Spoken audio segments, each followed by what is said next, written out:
They said I was embarrassing. My own grandchildren. Those were the exact words Daniel used when he called that night. His voice stretched thin with the kind of politeness that bruises more than it soothes. "Mom, maybe it's better if you don't pick them up from school anymore," he said.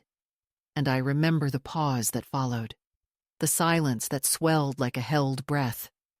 Then, softer, almost apologetic, he added, "They just feel embarrassed when their friends see you waiting outside." I was sitting at my kitchen table with a cup of lukewarm tea, the television humming softly in the background. A sitcom laugh track that suddenly sounded like mockery. Embarrassing. I repeated the word in my head, tasting its edges, trying to understand how a woman who once stayed up sewing costumes for their school plays, who waited in the carpool line rain or shine, who brought thermoses of cocoa and wet wipes and Band-Aids, could become an embarrassment. I am 76 years old. I live alone now, in a small one-story house with fading green shutters and a rose bush that refuses to die no matter how many winters pass. My husband, Tom, has been gone 9 years. The grandchildren used to fill this place with sound, the quick patter of shoes on the hallway tiles, the slam of the screen door, the high-pitched laughter that carried from the kitchen to the porch. I used to live for those Tuesdays and Fridays when I was the designated pickup, the one who waited by the gates holding a paper bag of muffins, waving like a fool at every passing child until I saw mine. I liked that routine. It made me feel tethered, useful, necessary. Now, I wake up to quiet that hums in the walls. I move slower, not because I'm weak, but because there's no hurry anymore. The house smells of lemon polish and the faint ghost of cinnamon, a scent that clings from all the baking I still do, though I have no one left to bake for. When Daniel called that night, I thought he needed something. He usually does. A loan, a babysitting favor, a signature on something I barely understand. I wasn't prepared for rejection disguised as kindness. He said it gently, carefully, like a surgeon explaining that the wound was necessary for healing. "It's just that they're getting older, Mom. Teenagers are sensitive. You know how kids are." I said I did, though I didn't. I was a child once too, but I never remember being ashamed of my grandmother. She was missing 2 teeth and wore aprons with daisies and smelled of lavender soap and boiled potatoes. But when she came to school, I stood taller. Maybe that was a different era.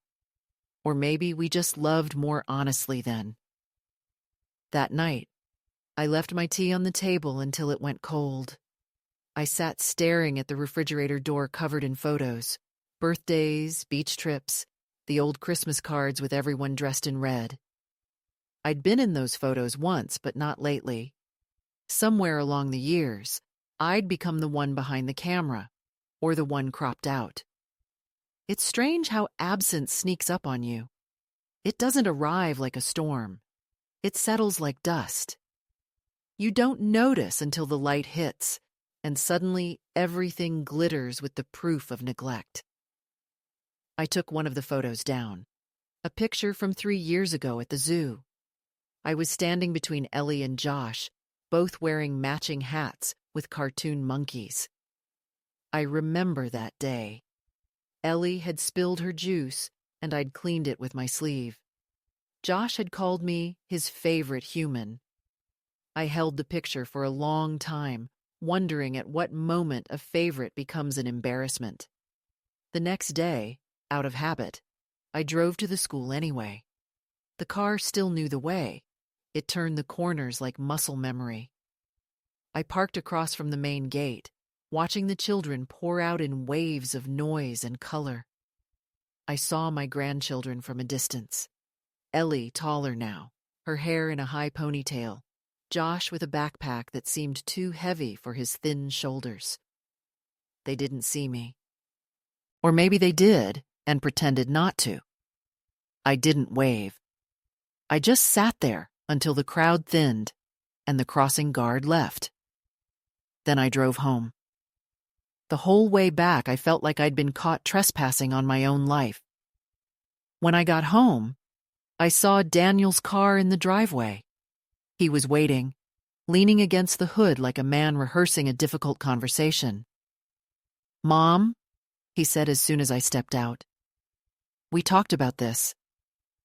His tone wasn't cruel, but it wasn't soft either.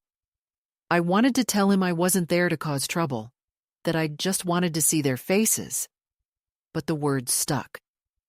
He sighed, rubbed his eyes. "Lisa thinks it's confusing for them," he continued. "You showing up unannounced, it makes things complicated, Lisa thinks. Lisa always thinks. I used to like her once, back when she called me for recipes and told me she admired how I made a home out of nothing. Now she sends texts instead of invitations. 'We'll have you over soon, promise,' she writes. I used to believe that promise. That evening, after Daniel left, I stood in front of the mirror in the hallway. The light was harsh, unflattering. I studied my face as if it belonged to a stranger. Soft lines, the faint sag under my chin, the eyes that still looked too hopeful for their own good. Was this what they saw when they called me embarrassing? A relic in comfortable shoes? A reminder of aging they didn't want to face? I thought of the afternoons when Ellie used to braid my hair and call it our secret spa time. I thought of Josh begging me to pick him up early so we could get ice cream before homework. I thought of all the small moments that had built a bridge between us and how easily a single word had burned it down. That night, I couldn't sleep. The television flickered in the dark, lighting the room in restless bursts. I tried reading, knitting, praying. None of it worked. I kept hearing Daniel's voice, calm and efficient, like he was managing an appointment, not a mother. They just feel embarrassed, Mom. I thought of calling him, of saying, "Tell me the truth. Was it you or them?" But I already knew. It doesn't matter whose mouth the words came from. The meaning was collective. I'd become inconvenient to their image. In a world where everything must be curated, homes, smiles, even family, there's no space for the unpolished. In the morning, I did what I always do when I don't know what to do. I cleaned. I scrubbed the sink until the steel shone like glass. I dusted the picture frames, rearranged the spice rack, washed the lace curtains. The house looked immaculate, and I hated it. It felt like a showroom. Perfect, but lifeless. Around noon, I sat down at the table with my old address book. I flipped through names written in fading ink. Friends gone to Florida, cousins gone to God, numbers that no longer connect. I closed it gently. The silence of my phone was louder than any ring could have been. Later that week, I went to the grocery store. The cashier, a young girl with pink hair and kind eyes, smiled and said, "You always buy the same tea." I smiled back and said, "Old habits are anchors." She laughed politely, not understanding that I meant it. I drove home with a trunk full of groceries for a family that no longer came to dinner. On the counter, I lined up plates like I used to. One for each of them, just to see if I still remembered how it looked. 4 plates, 2 small ones, the chipped blue one for me. I stood there for a long time before putting them back. The house seemed to exhale, tired of pretending. That evening, the phone rang once. A wrong number. I almost thanked the stranger for calling. I went to bed early but woke around midnight, the moon spilling silver over the floor. I thought of how children see the world in absolutes. Someone is cool or embarrassing, wanted or not. Adults, though, we're supposed to know better. Yet Daniel had let that word take root and grow. I wondered if he even realized what he'd done. Probably not. It's always easier to forget the hands that raised you once they've grown old and visible. I don't know why I still keep the car keys on the hook by the door. Maybe part of me hopes I'll need them again, that one day a phone call will come, and it'll be Ellie or Josh saying, "Grandma, can you pick us up?" I know it won't happen, but hope is a habit, and habits, like love, are hard to kill. So I leave the keys there, shining softly in the hallway light, like a promise no one intends to keep but me. It happened on a Thursday, one of those gray afternoons that look like they were painted with dust, when the light can't decide whether to stay or leave. I was folding laundry in the living room, matching socks that no longer had owners, when the phone rang. I thought it might be the dentist's office or a charity asking for a donation, but it was the school. The secretary's voice was brisk, cheerful in that professionally detached way. She asked if I could confirm whether I was still authorized to pick up Joshua and Ellie from the grounds, because, according to the system, I was still listed as the primary emergency contact. I hesitated. "I'm not sure," I said slowly, the words sticking in my throat. "You might have to ask their parents." There was a pause, the kind that hums with things unsaid, and then she said, "We just wanted to check." No one came to get them until almost an hour after dismissal today. We called every number on file, and yours was the only one that worked. She laughed lightly, as if that were amusing, but it wasn't. When I hung up, the room felt smaller. I stared at the basket of folded clothes, shirts I'd mended for Daniel years ago, a towel that still had a faint bleach stain from when the kids spilled orange juice. Everything in that room had once meant belonging. Now it all looked like evidence. I called Daniel. Straight to voicemail. I tried again. Same thing. I tried Lisa's number. She answered on the second ring, her voice tight and distracted. "Oh, that," she said when I mentioned the call from the school. "It was just a mix-up. Daniel got stuck in traffic. You know how it is." I didn't know, not anymore. "They said it's been happening," I told her, "that the kids are sometimes picked up late." She sighed, a practiced sound of polite annoyance. "Mom, please don't start. It's under control." But her voice betrayed her. She sounded exhausted, stretched thin between her perfect facade and the chaos beneath. "You should update the school records," I said quietly. "If I'm not allowed to pick them up, I shouldn't be listed." There was a pause. Then she said, "We'll handle it," and hung up. No goodbye. Just the hollow click of disconnection. For the rest of the evening, I couldn't shake the image of my grandchildren waiting outside the gates, backpacks sagging, the sun slipping lower, their small faces scanning the street. I remembered what it felt like to be the one who always came. The comfort of seeing a familiar car, a familiar smile.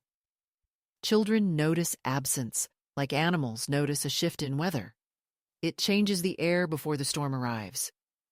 I tried to tell myself it was just one mistake, one of those things that happen in busy families, but my heart refused to believe the lie. That weekend, Daniel finally called. "Mom, about that school thing," he began, his tone weary, like he was preemptively tired of the conversation. "It's fine. Lisa overreacted. Everything's fine." "Is it?" I asked. "Because the school said—" "Mom," he interrupted, "please. You don't need to worry about this. We've got it." I wanted to say that worrying is the only job left for a mother when no one needs her help. But instead, I said, "You know, I could still help sometimes." if you need. He gave a small laugh, the kind that doesn't reach the throat. It's not about that. It's just, they're growing up. They need space. They get embarrassed easily, especially around their friends. There it was again. That word, circling back like a vulture. Embarrassed. I asked him, do they ever say that? Or is that what you think they feel? He didn't answer. I heard a child's voice in the background, Josh maybe, asking for something, then Lisa calling out, her voice sharp and hurried. I have to go, Daniel said. We'll talk soon. But we didn't. A week later, I drove by the school again, not to interfere, just to see. I parked across the street, watching from behind the wheel as the children spilled out in a river of color and noise. Ellie walked with two girls her age, laughing, tossing her hair in that careless way that teenage girls do when they're learning to feel beautiful. Josh was dragging his backpack, looking distracted. Then suddenly, I saw him look up and spot my car. His expression froze. For a second, his face softened, the way it used to when he'd run to me. But then one of his friends nudged him, whispered something, and he turned away. Pretended not to see me. The air went cold inside the car. I sat there long after the parking lot had emptied, watching the wind push a paper cup across the asphalt. When I got home, I found a message from Daniel waiting. It was short. Mom, please don't go to the school again. It's confusing for them. We'll visit soon. I played it twice. There was no anger in his voice, only that same professional patience he used when talking to customer service. It was worse than anger. It meant he'd already placed me in a category. Difficult, outdated, someone to be managed. I deleted the message, but its echo lingered. That night, I pulled out a box from the closet, the one labeled School Years. Inside were crayon drawings, macaroni crafts, report cards with crooked gold stars. I touched each one carefully, as though it might crumble from neglect. There was a paper with Ellie's handwriting. I love Grandma because she smells like pancakes and safety. Another from Josh. Grandma's car is magic because it goes everywhere fun. I pressed the papers to my chest and felt the faintest tremor of laughter under my ribs, a ghost of joy. How quickly they forget the magic when the world teaches them embarrassment. The next morning, a knock came at my door. It was Mrs. Alvarez, my neighbor, holding a misdelivered letter. From the school, she said, handing me the envelope. The handwriting was neat, official. Inside was a printed notice addressed to me, confirming that I had been removed from the authorized pickup list for Joshua and Ellie Harlow. It was purely administrative, polite, but the effect was surgical. I stood there staring at the paper as though it were a death certificate. Mrs. Alvarez must have seen something in my face because she put a hand on my arm. Everything okay? She asked. I smiled automatically. Of course, I said. Just paperwork. When she left, I sat down at the table, laid the letter flat, and smoothed it with both hands. The school didn't mean harm. They were just following instructions. That's how erasure happens, quietly, with signatures and polite phrasing. I didn't cry. Not then. I made myself lunch, soup, toast, an apple. I ate every bite, not because I was hungry, but because routine is the only rope you have when the ground starts to give way. Then I did something small, but irreversible. I took my car keys off the hook and put them in the drawer. If I wasn't needed, I wouldn't hover. I told myself it was dignity, but it felt like mourning. In the days that followed, I noticed how much space absence takes up. The phone stayed silent. The photos on the fridge started to look like strangers. Even the houseplants seemed to lean toward the door, waiting for something that wouldn't return. I tried to fill the days, watering the garden, sorting old mail, watching cooking shows. But everything felt like imitation life. Then one evening, while scrolling through social media, I saw a picture Lisa had posted. The family at the fall festival, Daniel holding Ellie's jacket, Josh clutching a caramel apple, Lisa smiling perfectly at the camera. Behind them, in the blurred background, I saw another woman. She looked about my age, silver hair in a neat bun, wearing an apron that said, Grandma Crew. She was holding Ellie's hand. For a moment, my brain refused to understand what I was seeing. Then it settled in with slow precision. They had replaced me. Not just in pickups, but in photographs. A friend's mother, maybe, or a neighbor who fit the image better. Someone they could point to and say, "This is Grandma," without cringing. That was the moment the betrayal stopped being subtle. It became real, carved in pixels and silence. I didn't call Daniel. I didn't confront Lisa. I didn't beg for explanation or forgiveness. I just sat there, watching the smiling faces, and realized that my family had turned me into a ghost before I was dead. It wasn't cruelty, not exactly. It was convenience. People don't banish the elderly. They just fade us out until we stop asking to be seen. I closed the laptop and turned off the lights. The house was dark, except for the soft hum of the refrigerator. In that quiet, I made myself a promise. I wouldn't call. I wouldn't chase. I wouldn't remind anyone that I existed. I would let their silence speak for them. The next morning, I found the school letter still on the table. I folded it neatly and placed it in my drawer next to my birth certificate, my marriage license, and Tom's death notice. A different kind of document, but just as final. That was the day everything shifted. The day I stopped waiting for the phone to ring. The day I realized that being left behind can sometimes be the beginning of leaving on your own. It started quietly, the way rot begins in the fruit bowl, hidden under the skin. Weeks passed after the school letter, and the world outside my window went on as if nothing had shifted. The mail arrived each morning. The church bells still rang on Sundays, and the neighbor's dog barked faithfully at nothing in particular. But inside the house, a strange kind of stillness began to grow. Not peaceful, but thick, like air that refused to move. I told myself I was adjusting, that maybe solitude was an acquired taste, something you learn to appreciate like bitter tea.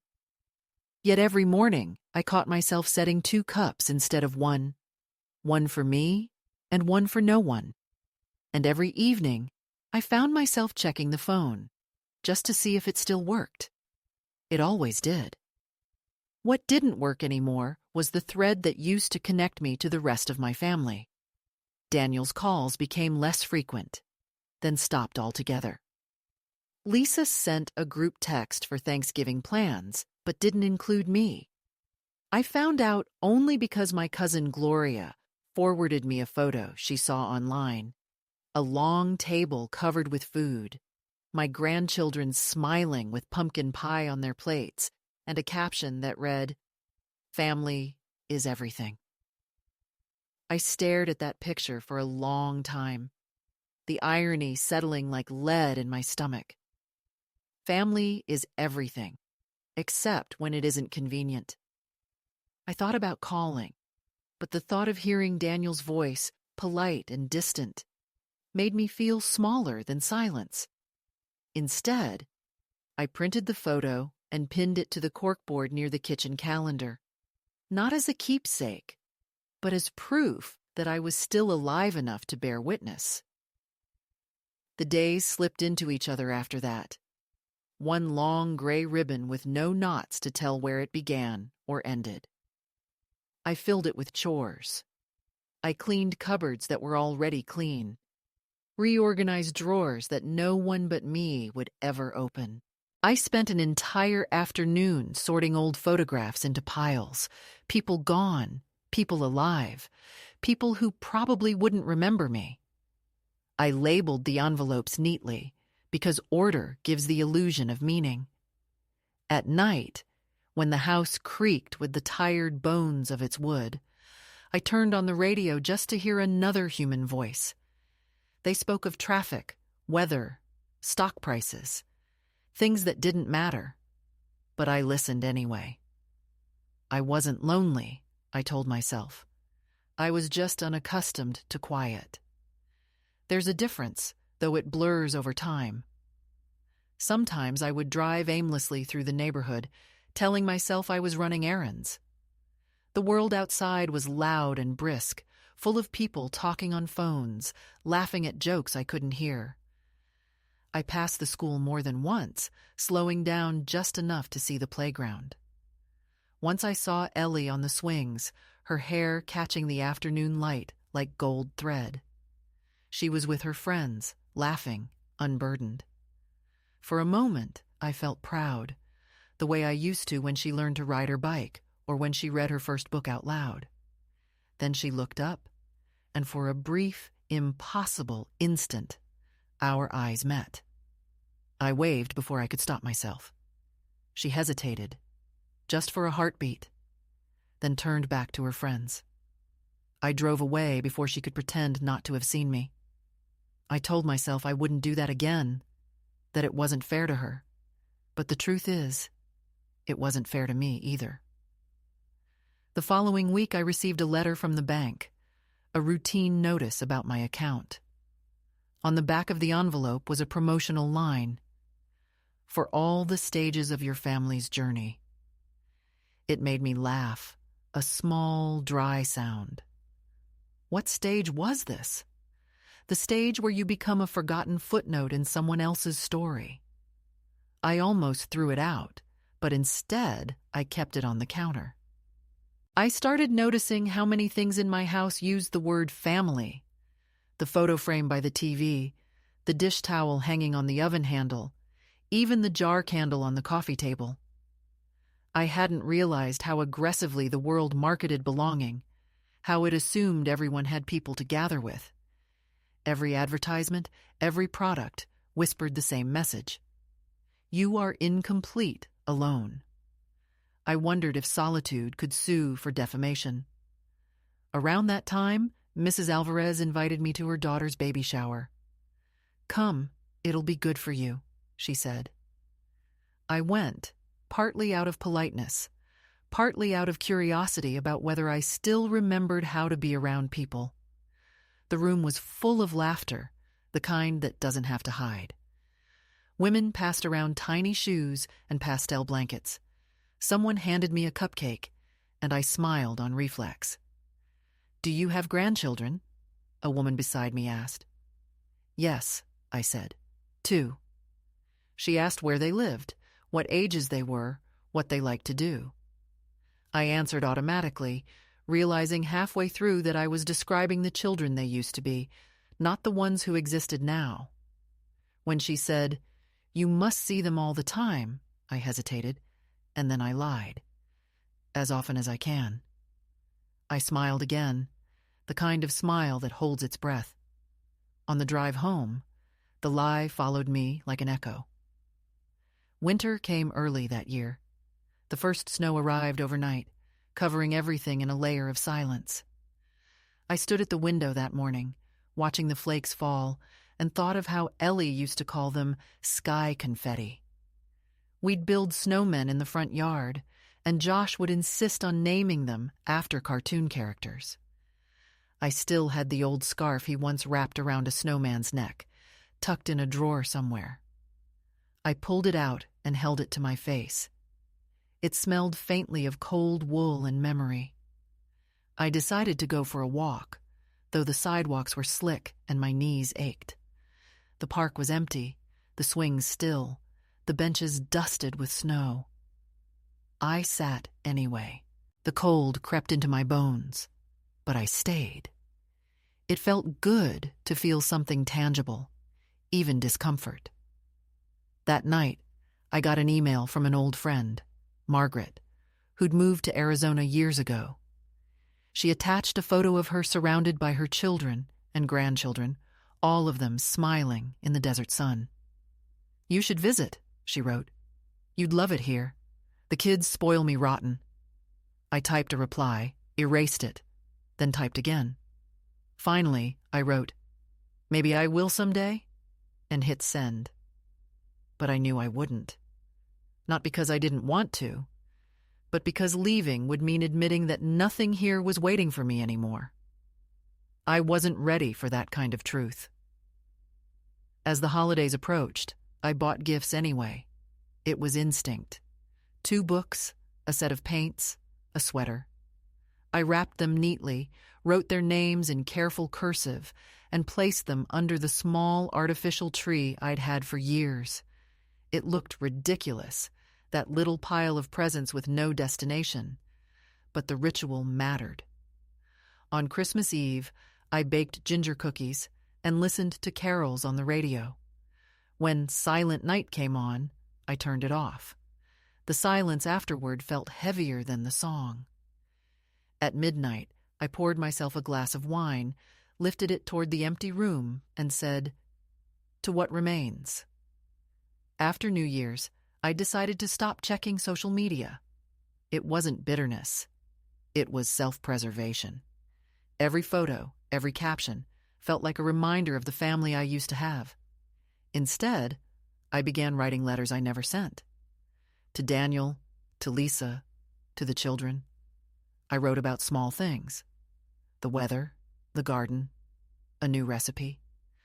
Sometimes I wrote about bigger things, the kind that never find words in real conversation. I kept them in a box on my dresser, each sealed and dated. Maybe one day they'd read them, or maybe not. But it was proof that I hadn't disappeared completely. One afternoon in early February, I was cleaning the attic when I found an old suitcase, the kind with leather corners and brass clasps. Inside were postcards from trips Tom and I had taken: Niagara Falls, Savannah, Yellowstone. I sat on the floor and read them one by one, his handwriting looping and firm. "Wish you were here," he'd written once, even though I had been. It made me smile. He'd always had a way of turning the ordinary into affection. I wondered what he'd say now if he could see this version of me, half living in the shadow of her own family. He'd probably say, "You can stay sad, or you can start walking." He was a man who believed in motion. That night, I dreamed of a train station, of standing on the platform with a ticket in my hand, watching the doors close and realizing no one was inside. Waiting. I woke up before the train moved. The next morning, I opened my curtains wide and let the cold sunlight spill in. The garden outside was brittle, the rose bush bare but still upright. I took it as a sign. Something in me began to shift, quietly, like ice cracking on a river. I didn't know what it meant yet, only that the waiting was over. I would not be the woman sitting by the phone anymore. Not because I'd stopped loving them, but because love cannot be sustained entirely on memory. It needs witness, and mine were gone. That was the beginning of the change, though I didn't know it then. The first crack in the old rhythm. The first step toward a decision I hadn't dared imagine. It would take a few more weeks, another letter, and a moment of unbearable clarity before I would act on it. But something had already been set in motion. Sometimes you don't have to make a choice. Life makes it for you. All you have to do is stop resisting. The day it changed, really changed, was the morning I woke up and realized I had nowhere to be, and for the first time, didn't panic about it. The air was cool, the kind that smells faintly of iron and rain, and I remember standing at the window with my cup of coffee thinking that the world outside looked newly washed, as though some great invisible hand had wiped it clean of what didn't matter. I'd spent the last months circling the same routines, caught between resignation and some quiet, unnamed hunger, until that morning when something in me cracked. Not a dramatic break, but a subtle one, like a stitch coming loose in a long-sewn garment. I looked around the house, at the walls that had listened to my silence, and thought, if no one calls, I could leave and no one would know the difference. The idea didn't frighten me. It fascinated me. I dressed carefully, not in morning clothes or the muted sweaters I wore to fade into the background, but in the blue dress Tom used to call my luck dress. It had been sitting in the closet untouched for years, carrying the faint smell of cedar and nostalgia.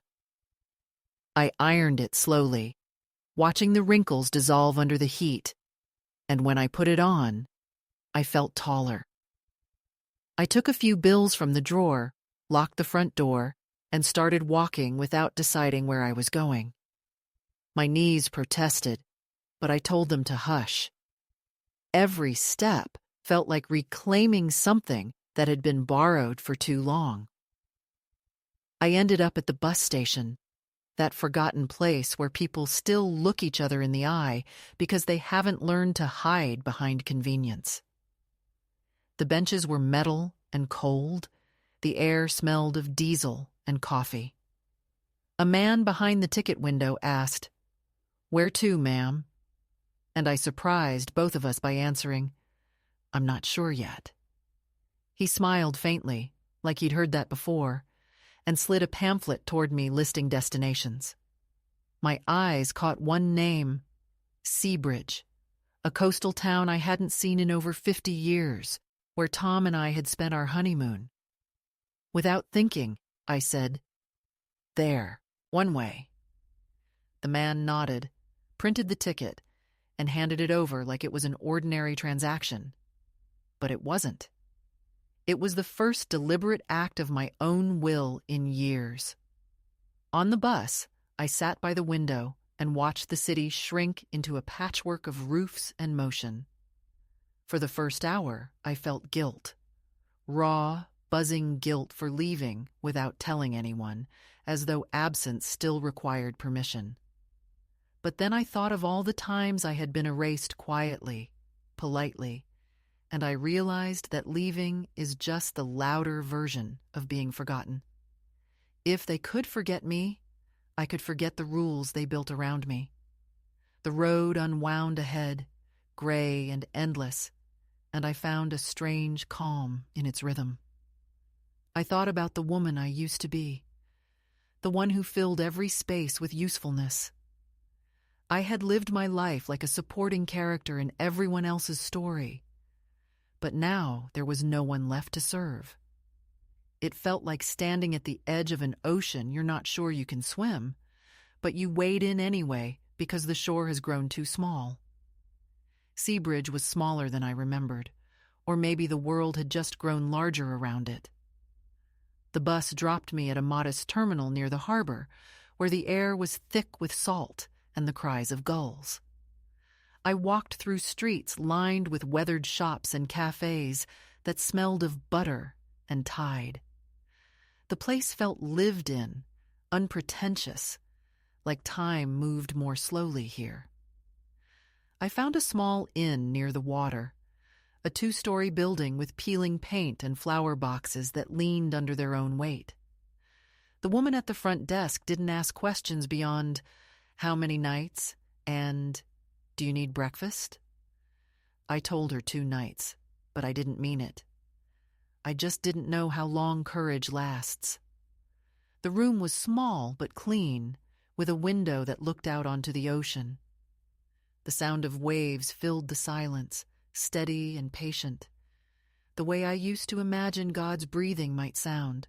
I unpacked the bare essentials, a nightgown, my book, a photo of Tom, and sat on the bed until the weight of my own stillness settled. Then I walked down to the beach, shoes in hand, the sand cold and fine under my feet. There were only a few people there, a couple walking a dog, a man fishing from the rocks, a child chasing the receding foam. I thought of Ellie and Josh again, of their voices when they were little, shrieking with joy when waves touched their ankles. The ache came back, dull but honest. I didn't push it away. You can't heal what you keep refusing to feel. That evening, I found a small diner by the pier, the kind of place where the menu hasn't changed in decades. The waitress was in her 60s. Her name tag said Marla, and she called everyone sweetheart. I ordered clam chowder and coffee, and when she brought it, she said, "Haven't seen you before. Just passing through?" I hesitated, then said, "Maybe. Or maybe I'm just remembering who I used to be." She chuckled, not unkindly, and said, "Well, sweetheart, if you figure it out, let me know. I've been trying to do that for years." It made me smile. There's something soothing about being a stranger among strangers. No one expects anything. No one edits your existence to fit their comfort. After dinner, I walked back to the inn through the fog. The lamps along the street glowed like half-forgotten promises. For the first time in a long time, I didn't feel invisible. I felt anonymous, which is not the same thing. Invisibility is erasure. Anonymity is freedom. Back in my room, I opened the window and let the sea air fill the space. I thought about calling Daniel to tell him where I was, but then I realized I didn't owe him an explanation. He had decided months ago that I was too much. Let him wonder now where too much goes when it finally leaves. The next morning, I woke to the sound of seagulls fighting over crumbs outside the window. The sky was overcast, but the air felt alive. I went down for breakfast, and Marla waved when she saw me through the window. "Back again," she said, pouring my coffee without asking. "Guess you figured it out." I smiled. "Not yet, but I'm working on it." She leaned closer. "That's the trick, sweetheart. You never really figure it out. You just get better at living without the map." I stayed there for hours, sipping coffee, reading the newspaper someone left behind. There was an article about rising property prices, another about local volunteers cleaning the beach. Ordinary things. It was the ordinariness that felt like grace. Later that day, I walked through the small market near the docks. There was a stall selling handmade soaps, another with used books, and an old man carving birds out of driftwood. I bought one, a small sparrow with wings just beginning to spread. "For luck," he said, "or for courage, whichever you need more." I placed it carefully in my purse. When I got back to the inn, I put it on the windowsill, where it caught the light. It looked ready to fly, but content to stay, which felt like a metaphor I wasn't quite ready to unpack. That night, I wrote in my journal for the first time in months. Not the polite notes I used to make about errands and grocery lists, but a confession. I don't want to go back. I don't know what I'm moving toward, but I know what I'm leaving. The words came easily, like they'd been waiting for permission. I wrote until my hand ached, until the page blurred, until I felt lighter. Before bed, I stood by the window again, the ocean stretching endlessly beyond the glass, and said softly, "I'm still here." It wasn't a declaration. It was an inventory. The following morning, I extended my stay another week. The woman at the desk nodded without surprise. "People do that here," she said. "They come for 2 nights and stay until something inside them settles." I didn't know if I was settling or unraveling, but both sounded preferable to waiting. I spent the next days walking the shore, talking to no one, watching the tides write and erase the same lines over and over. Each day, I felt a little more like a person instead of a leftover. I stopped checking my phone. I stopped counting the days. When I looked in the mirror, the woman staring back at me looked neither sad nor young, but undeniably alive. One afternoon, I sat on a bench overlooking the pier, watching the fishermen untangle their nets. A boy no older than Josh ran past, laughing, his mother calling after him.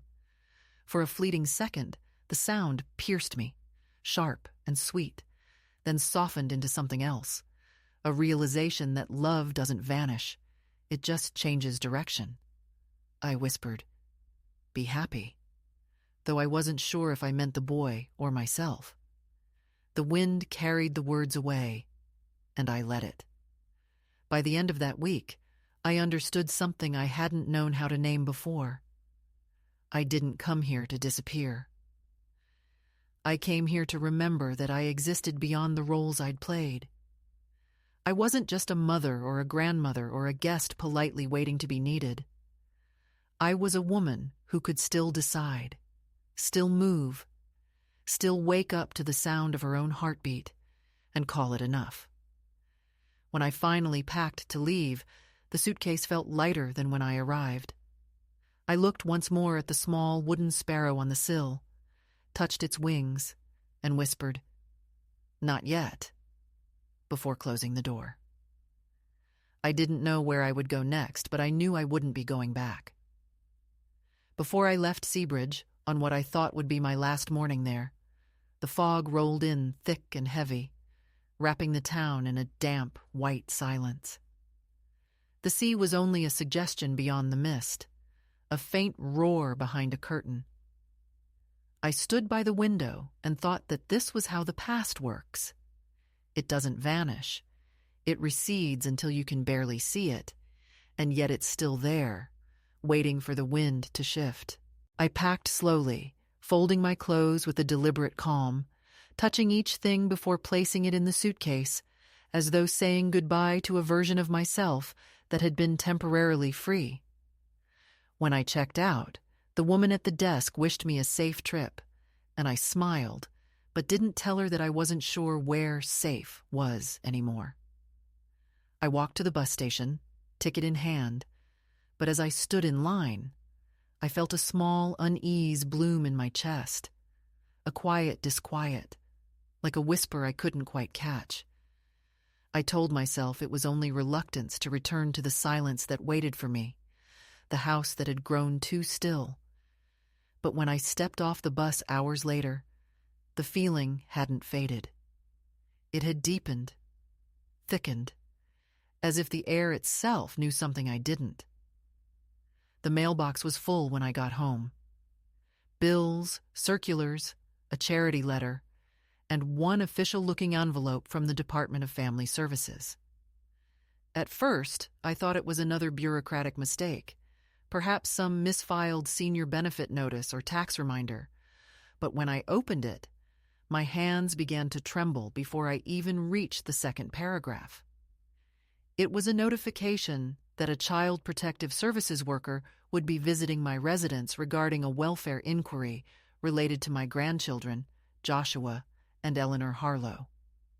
The letter listed a date, 2 days from now, and a contact name, Ms. C. Darnell, case representative. The language was sterile, procedural, but between the lines, it pulsed with implication. My first thought was that Daniel had given them my name again, perhaps still using my address for school records. My second thought was that something was wrong, badly wrong. For the rest of that evening, my mind ran in circles, trying to make sense of what could have happened. I called Daniel's number. It went straight to voicemail. Lisa's phone rang without answer. I even checked her social media, but the last post was from a week ago, a photograph of the kids in matching jackets, smiling in front of their house. I stared at that image until it blurred, trying to find clues in their expressions, some sign of distress or tension, but it was just another curated moment of surface happiness. I barely slept that night. Every creak of the house sounded like a footstep, every gust of wind like a knock. By morning, the worry had hardened into something colder, a steady awareness that whatever had begun as emotional distance was about to become something tangible, something the world could measure and document. When the day came, I dressed carefully, as if for church. A soft gray sweater, neat slacks, hair pinned up, the kind of presentation that says competence, composure, harmlessness. The doorbell rang precisely at 10. The woman who stood there was in her early 40s, brisk and tidy, with a clipboard tucked under her arm. Her expression was neutral, practiced, the face of someone who has seen too much and learned not to show it. "Mrs. Harlow?" she asked. I nodded. "I'm here regarding your grandchildren, Joshua and Eleanor." "May I come in?" Her tone was polite but firm. This was not a request. I led her to the kitchen, offered her tea, which she declined, and sat opposite her at the table where so many invisible things had happened. Birthdays planned, silences endured, disappointments swallowed. She opened her folder, scanning the papers inside. "We received a report," she said evenly, "that the children may have been left unsupervised for several days. The address on their school emergency file lists you as their secondary guardian and primary emergency contact." I said nothing for a moment, the words sliding around in my mind like marbles. Then, carefully, I told her that I hadn't seen the children in months, that my son and his wife had chosen to distance themselves, that I had no legal or physical involvement in their care. She took notes without looking up, her pen moving steadily. "When was the last time you spoke to their parents?" she asked. "Before Christmas," I said. "They stopped returning my calls." There was a flicker then, something in her eyes that wasn't judgment, but recognition. She'd seen this before, I realized. Not this exact story, but the shape of it. The fracture between generations, the slow unraveling of care, the quiet neglect that hides under the gloss of normalcy. She asked for Daniel's number, which I gave her, though I warned her it likely wouldn't connect. She nodded, stood, and said, "We'll follow up. Thank you for your time, Mrs. Harlow." But then she paused, looking around the room, at the photos on the wall, the empty mugs on the counter. "You seem to have everything in order here," she said softly, and for a moment her voice lost its professional rhythm. It's rare these days to see a home kept so carefully. I didn't know whether to feel proud or exposed. After she left, I sat at the table for a long time, staring at the indentation her cup had left on the wood. There was a strange quiet after she'd gone, not the peaceful kind, but a silence that seemed to hum with unfinished business. Late that afternoon, I walked to the corner store just to be among people. The cashier, a young man with tired eyes, greeted me warmly. "Haven't seen you in a while, ma'am," he said. "Everything okay?" I smiled, said yes, bought milk I didn't need, and left. On the walk back, the clouds gathered low, heavy with unspent rain. I thought about Daniel, about the boy he'd been, sensitive, bookish, always trying to please, and wondered how that softness had calcified into avoidance. What had gone wrong between us that silence had become easier than honesty? The question had no answer, only echoes. The next morning, the phone rang at dawn. It was Daniel. His voice was hoarse, strained, the voice of a man who had been cornered by his own life. "Mom," he said, "they came to the house. CPS. Lisa's losing her mind." They said someone reported us. Did you? I didn't let him finish. Of course I didn't, I said. They came to me, too, because you never changed the paperwork. There was a pause so long I could hear his breathing, shallow and uneven. Then he said, I didn't think it mattered. It was just school forms. His voice broke slightly on the word forms, as if he knew how ridiculous it sounded. I could have screamed, but instead I spoke quietly. When you make someone disappear, Daniel, their name doesn't vanish. It lingers in the corners where you forget to erase it. He started to explain, to justify, to construct the fragile architecture of his defense. Work had been hectic. Lisa was overwhelmed. The kids were fine. But I didn't want to hear the excuses. I asked where the children were now. At Lisa's sister's place, he said. They're okay. Just shaken. Then, after a moment, Mom, I didn't mean for this to get so complicated. The word stung. My erasure, my humiliation, all of it, reduced to complication. I told him that words like that are how people turn pain into paperwork. He said nothing. Finally, he muttered, I'll fix it. I'll take your name off everything. I almost laughed. You've been trying to take my name off everything for a year, I said. Maybe now you'll succeed. Then I hung up. That day, I did something I hadn't done since Tom died. I wrote a letter and addressed it to myself. It wasn't a diary entry, not a confession, but a document, a kind of legal testimony to existence. I wrote about the years I'd given, the meals, the school pickups, the nights of staying up with feverish children, the checks I'd written when they were short on money. I wrote about how I'd become the background to my own story, until one day I wasn't even that. I signed it with my full name, Margaret Louise Harlow, and placed it in the top drawer of my desk. It felt like reclaiming ownership of a life that had been quietly misfiled. But the world has a way of testing you just when you think you've reclaimed your footing. 2 days later, there was another knock at the door. I assumed it was a delivery, but when I opened it, it was Ms. Darnell again, looking more serious this time. I'm sorry to bother you again, she said. I just came to update you. The situation with your grandchildren is being reviewed formally. We're ensuring their safety, but, well, things are complicated. She hesitated, then added, Their parents mentioned that you might be able to provide temporary care, if needed. The words hit me like a physical blow. Daniel had put my name forward again, after everything, as a contingency plan. The same woman he had deemed embarrassing was now, conveniently, the emergency solution. I wanted to say no.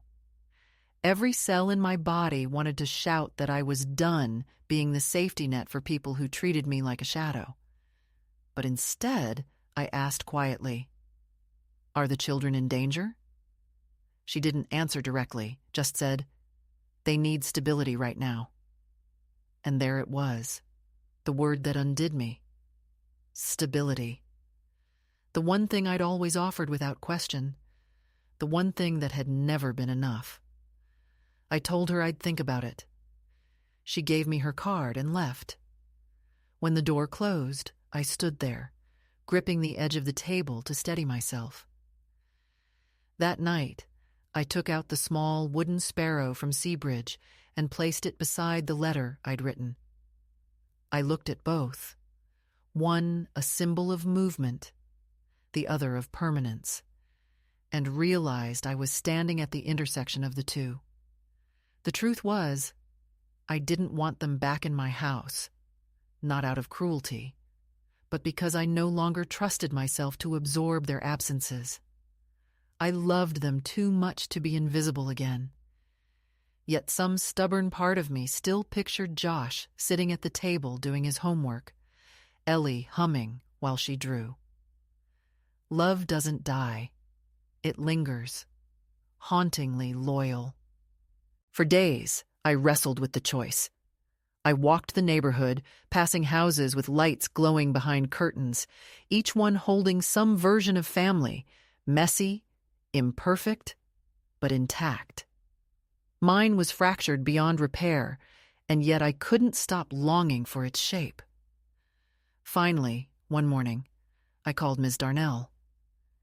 "I can't take them," I said. "Not because I don't love them, but because love isn't enough when you're only ever loved in emergencies." She was silent for a moment, then said softly, "I understand." When I hung up, I felt both emptied and strangely light. The storm had broken, and though the damage was irreversible, the air finally felt breathable again. I sat by the window for a long time, watching the first light of dawn spread across the street, pale and deliberate. Somewhere out there, my grandchildren were waking up in another house, maybe asking for breakfast, maybe not thinking of me at all. That hurt, but it was honest. And honesty, I realized, was the beginning of peace. That was the second escalation, not loud, not violent, but final in its quiet defiance. I had been tested, tempted to step back into the role of rescuer, but this time I chose myself. I didn't know yet what that would cost or what would follow, but for the first time in years, I didn't flinch from the sound of my own solitude. It was no longer silence. It was space. I thought the decision had already been made when I told Ms. Darnell I wouldn't be the emergency plan anymore. But the truth is that decisions are only real when they have paperwork, signatures, and the dry weight of consequence. And so the day the sky cleared after a week of bruise-colored clouds, I took the folder with my name in raised letters that Tom had bought me years ago, and I began, not with anger or with the feathery tremor of a plea, but with a quiet inventory of what I would no longer carry. And I dressed in the blue dress from Seabridge, the one that reminded me I still had a spine, and I walked to the bus, and I rode downtown with my palms pressed to that folder like a pilgrim holding a relic. And I took a seat in the waiting room of a lawyer whose door was painted a sensible green, and while the receptionist filled a mug with coffee and asked me to sign the clipboard, I looked at my shaking signature and felt the strange relief that arrives when you finally admit the shape of the wound, because there I was, a grandmother who had become a rumor in her own family, ready to memorialize the rumor's end. The lawyer was not glossy or young. He was the kind of man who keeps pencils sharpened and files alphabetized. And when he asked what brought me in, I didn't give him the operatic version with violins. I told him I needed 3 things: a cease and desist for any further contact framed as concern that used my name the way people use a doormat, an affidavit, to remove me from all school and medical emergency information, and to certify that I held no custodial authority or ongoing responsibility for the minor children at their parents' request, and a revision to my will that would make my love into a boundary instead of a leash. Because if there was to be anything left to give, it would bypass the hands that turned my name into paperwork and land where the hunger actually lives, in tuition, in books, in rent for a first small apartment, in the kind of freedom that teaches a person that loyalty is not a trick. He nodded, not performatively, but like a man taking the measure of a bridge before he steps on it, and he asked careful questions in the language of adults who know that feelings don't hold up in court unless they have dates and attachments. So I gave him dates. I gave him copies of the school letter. Striking me from the pickup list, and the certified notice from Child Protective Services, and the text message in which my son called my presence confusing, and I watched him arrange them in a tidy row as if aligning the ribs of a broken thing, and when he asked whether I wished to communicate directly with my son and his wife, I said that the only communication I wanted was a letter they could not misunderstand, a letter that did not ask for reply, a letter that had the weight of a fact, and he said we could draft one that was both a notice and a blessing withheld.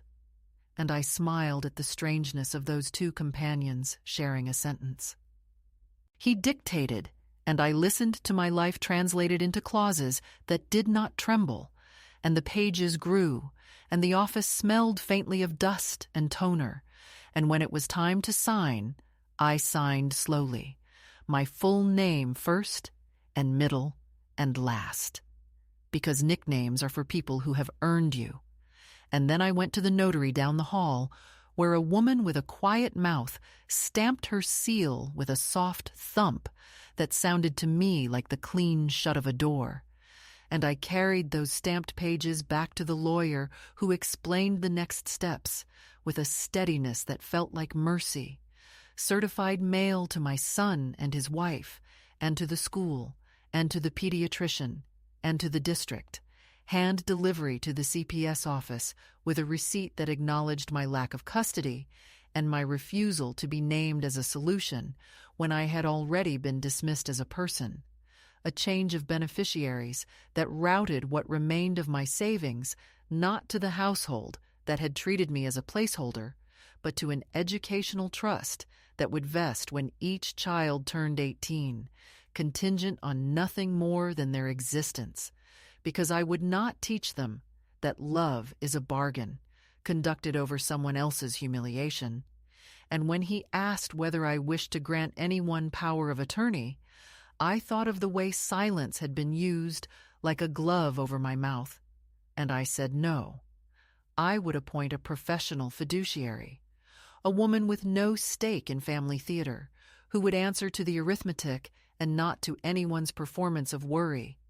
And as I spoke, I felt the tremor in my hands subside, not because any of this was joyous, but because it was mine. When I left the office, the light on the street had the flat shine of a new page, and I walked to the post office and paid for the good envelopes and the green cards that require a signature, because grief needs proof just as much as love does. And at the counter, I wrote Daniel's address in a hand that didn't waver, and I placed the envelopes in the slot and listened for the soft slide that told me they had left me for good.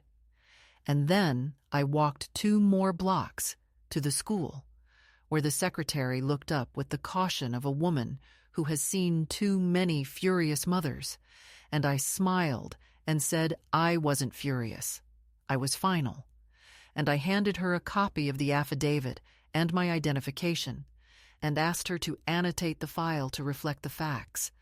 And she read, and her face softened, and she said, "I'm sorry."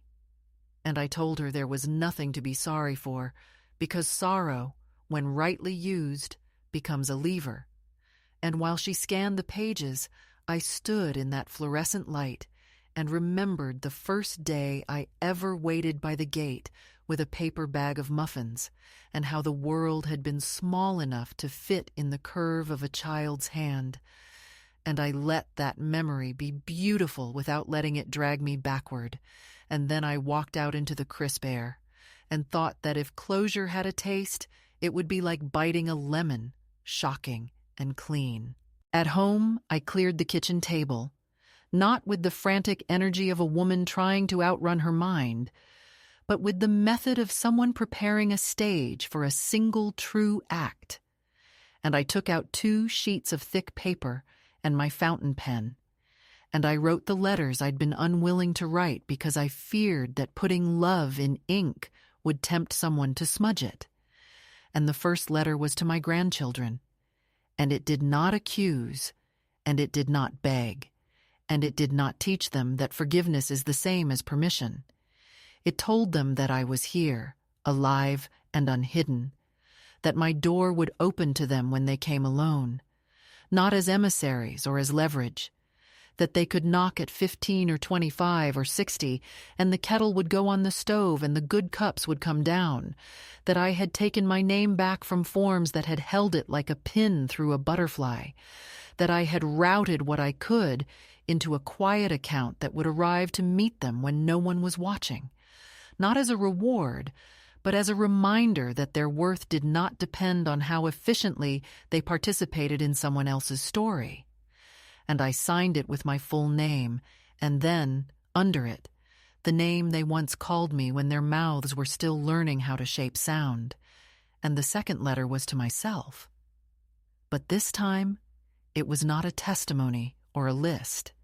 It was a decree that I would not answer middle of the night apologies that arrived only after consequence tapped its foot, that I would not translate contempt into confusion to make it easier to swallow, that I would not allow the past to rent a room in the house I was finally learning to live in.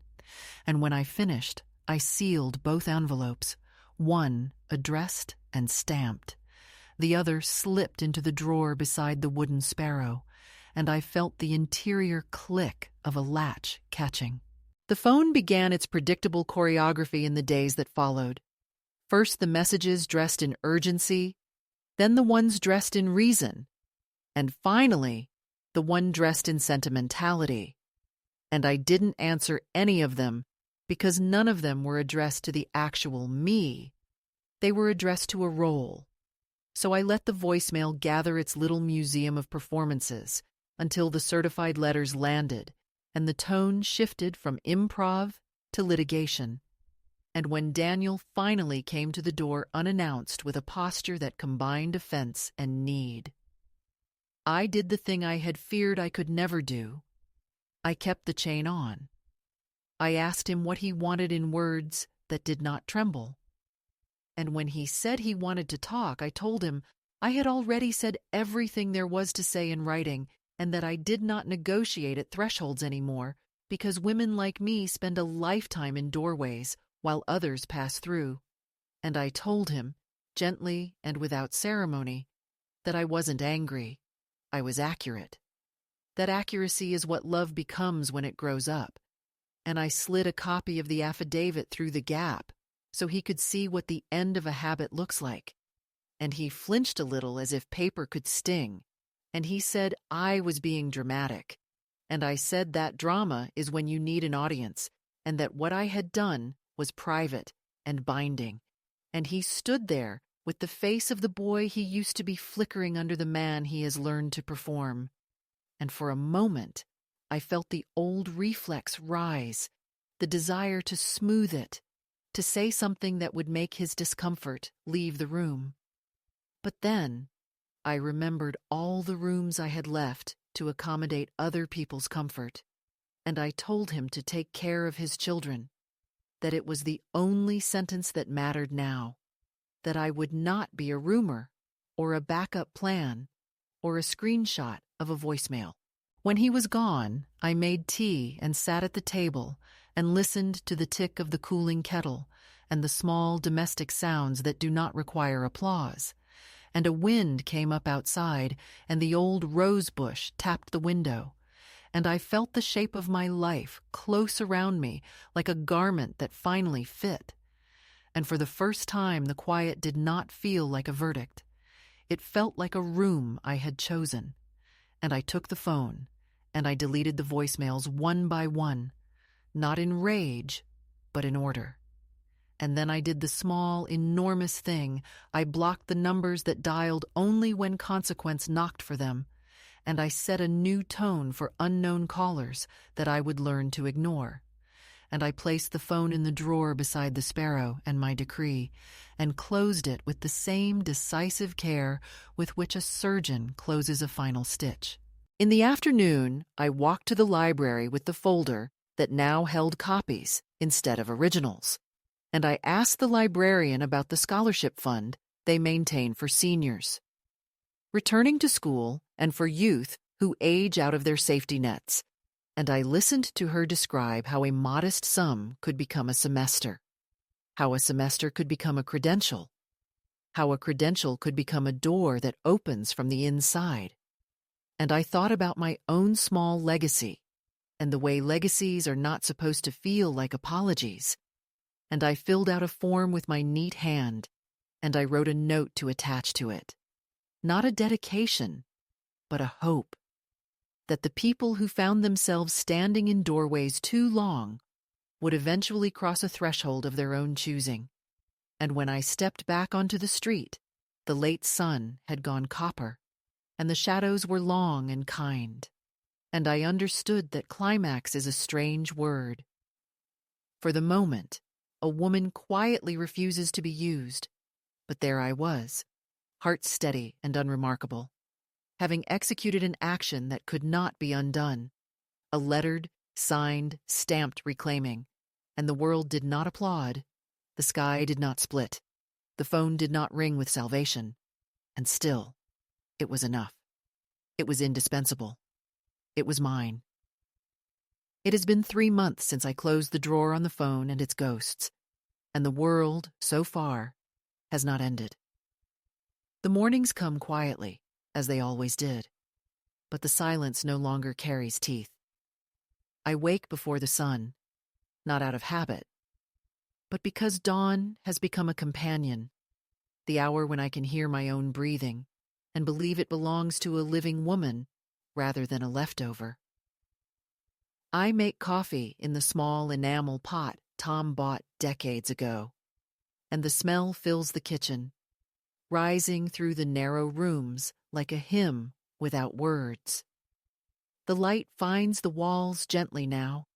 It does not accuse. I have kept the house the way it always was, tidy, ordinary. But something inside it has shifted, as though the air itself recognizes that it no longer shelters a waiting woman. The framed photographs remain on the shelf, but I no longer look at them for evidence. They are simply objects, small and finished, like stones that once held fire. There was a time when I thought peace would arrive like an announcement, a great sweeping revelation that would erase the ache. But instead, it came like the slow settling of dust after the storm, barely noticeable until one day I realized I could breathe without flinching. The first time I felt it was at the market, standing before a row of pears, when a young mother beside me asked if I had any children. I smiled, said yes, but that they were grown and busy. She nodded, distracted, and I felt nothing sharp under my ribs, only a calm acceptance, the kind that comes from seeing your own story as a completed sentence instead of a wound. I walked home that afternoon without the familiar ache of comparison, and when I passed the schoolyard where the children's voices once filled the air, I did not avert my eyes. It was only noise, ordinary and innocent, not a choir of ghosts calling my name. Sometimes I still dream of them, of Ellie's small hands tracing patterns on the fogged car window, of Josh falling asleep against my arm on the way home from school, the scent of crayons and grass in his hair. In those dreams, we are all caught in a light that doesn't belong to any hour, and no one is hiding from anyone else. I used to wake from those dreams in tears, but now I wake with a steady heart. Memory, I've learned, doesn't demand repayment. It only asks to be acknowledged, to exist without argument. There is freedom in allowing it to sit beside you, like an old friend who no longer has power to wound. I spend more time outdoors now. The garden, which had once been a polite square of neglect, has begun to bloom again, wild and deliberate. The rose bush that survived every winter stands taller this year, its branches twisting upward with a stubborn grace I find familiar. Sometimes I talk to it as I prune, telling it that survival is not always elegant, that sometimes it's just the art of staying rooted through the frost. The neighbors probably think I'm eccentric, but that no longer matters. There is dignity in talking to something that listens without interruption. Once a week, I volunteer at the library, sorting donated books and labeling them for the community sale. There is a small reading program on Saturdays where children from the local shelters come to draw and listen to stories. The first time I helped, a little girl named Ruby asked if I was a grandmother. I told her, yes, sometimes, and she laughed as if that were the best kind. She sits beside me now every week, her fingers smudged with pencil, her voice loud and sure when she reads. When she leaves, she hugs me without hesitation, and I feel something gentle settle where grief used to live. It's not a replacement, it's an expansion, a quiet proof that love, when it is not consumed by ownership, multiplies. Occasionally, an envelope arrives with no return address. The handwriting is familiar, but hesitant. Inside, there are short notes from Ellie, careful, formal sentences about school, about her dog, about nothing at all and everything at once. I never asked how she found the courage to write or whether her parents know. I simply write back, never saying what I think, only what matters. That she is brave, that her kindness is visible, that no one who chooses love ever embarrasses the world. I end each letter the same way. You are not forgotten, and neither am I. Then I walk to the postbox, slip it in, and go about my day without waiting for an answer. There is no more waiting. There is only living. I have learned to fill the rooms with sound again, sometimes music, sometimes my own voice reading aloud from a book. On the kitchen counter sits a new radio, small and cheap, but it plays with surprising warmth. In the evenings, I listen to old jazz records and cook only what I can finish, not what I imagine someone else might want. There is a strange intimacy in eating alone and not apologizing for it. I keep fresh flowers on the table now, not because anyone will see them, but because I want beauty that doesn't depend on witnesses. Every now and then, a thought comes uninvited. That Daniel may call again, that he may appear at the door with guilt and explanations.